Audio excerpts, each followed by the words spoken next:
광기 그 자체로 여기저기 날뛰던 25세의 왕 알렉산더, 그리고 그를 막아서고 모든 걸 다시 되찾으려는 페르시아의 다리우스 3세가 드디어 최후의 결전을 벌입니다. 4에서 5만 vs 10만에서 20만 가우가멜라 전투의 시작입니다.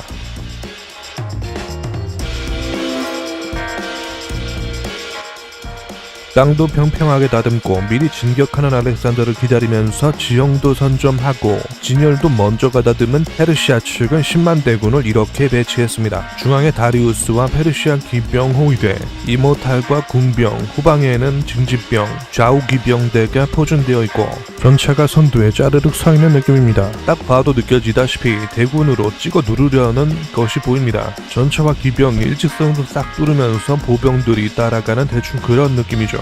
마케도니아군은 늘 그렇듯 중앙에 중장보병, 기병이 양쪽으로 좌익은 파르메니온, 우익은 알렉산더 본인이 맡았습니다. 평소와 다른 건 아무래도 압도적인 병력차가, 그것도 기병에서 병력차가 나다 보니 포울 공격을 대비해서 양쪽 보병과 기병 일부의 각도를 살짝 틀었고 혹시 모를 상황에 대비해서 후방에 중장보병 일부가 캠프에 배치되었습니다. 병력차가 너무 심했기 때문에 이번에도 알렉산더는 기본적으로 전투 중 틈이 벌어지면 저번처럼 그대로 틈을 파고들어서 다리우스 본인에게 광기의 돌격을 할 것을 전제로 했습니다. 이게 하늘 위에서 바라보는 게임이 아니고 1인칭 시점에서, 그것도 전투 선두에서 틈을 볼 수 있는 눈과 빠른 상황 판단, 거기에 호응할 수 있는 통솔력과 부하들이 있어야 가능한 행위라는 게 미친 점이죠. 알렉산더와 그의 부하들은 여기에 굉장히 특화된 미친놈들이었습니다. 실제로 전투가 시작되자 그 전개는 대략 이랬습니다. 페르시아 기병과 전차가 폭풍 돌진하면서 마케도니아군을 공격해옵니다. 근데 여기서 페르시아군 비장의 필살 전투부대가 개허무한 게, 이 당시 전차는 이런 모양새고 말 그대로 일직선 닥치고 돌진이거든요. 근데 그걸 마케도니아군은 그냥 진열 사이에서 틈을 벌려서 그대로 전차가 지나가게 내버려뒀습니다. 전차가 폭풍 돌진하고 그대로 유유히 지나가 버렸습니다. 피해는 거의 제로인 채로 말이죠. 이렇게 갈 곳을 잃은 전차 앞에 눈에 긴 창을 든 보병들이 포위하고 전차 부대는 그렇게 아무런 활약도 못하고 그대로 포위되어서 전멸당합니다. 다리우스가 회심의 필살기로 준비한 전차는 이렇게 허무하게 사라지고 앞으로도 전투 전차는 역사 속으로 사라집니다. 그럼 두 번째 다리우스의 필살기였던 전투 코끼리는?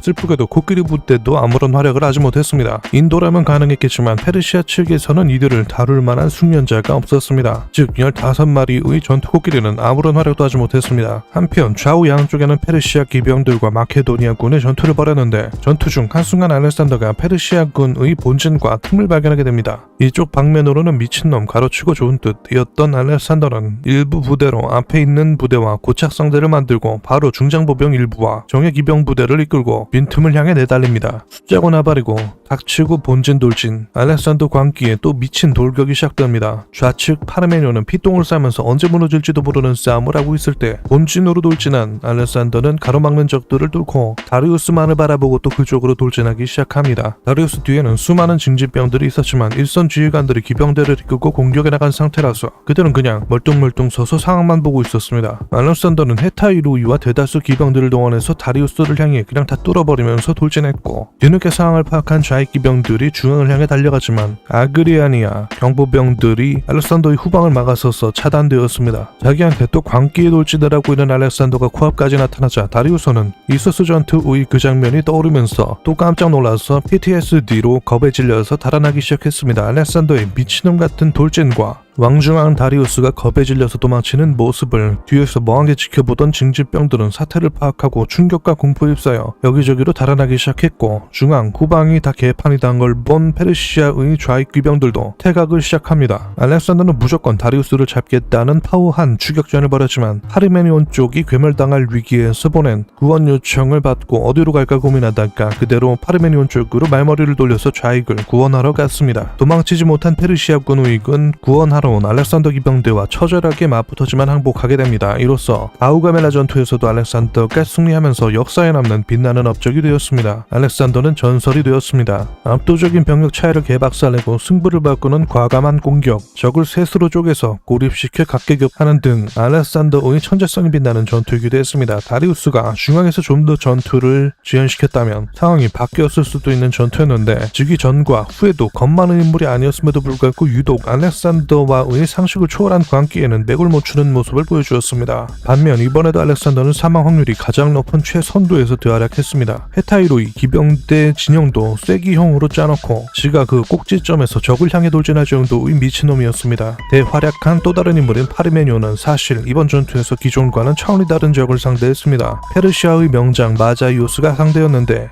파르메니온의 플랑크스 테실리아 기병대를 붕괴 직전까지 몰아가기도 했습니다. 결국 파르메니온은 구원 요청을 보냈고 결국 알렉산더는 다리우스와 파르메니온 사이에서 고민하다가 구원을 선택하게 되었습니다. 덕분에 전투에서는 승리했지만 중요한 다리우스를 놓치는 결과가 되기도 했습니다. 하여간 이렇게 또 다리우스가 패주했고 알렉산더가 당당히 승리를 거머쥐면서 페르시아는 재기불능이 되었습니다. 가우가멜라 전투에서 동원된 병력은 다리우스가 최후의 최후까지 짜낸 마지막 군대였기 때문입니다. 알렉산더는 반드시 다리우스를 잡고 싶어 했으나 다리우스는 그들을 피해서 달아나는 데 성공했습니다. 다리우스를 놓친 알렉산더는 별다른 저항 없이 바벨론에 입성합니다. 이로써 그는 페르시아 제국의 왕 중의 왕, 샤로 등극하게 되었습니다.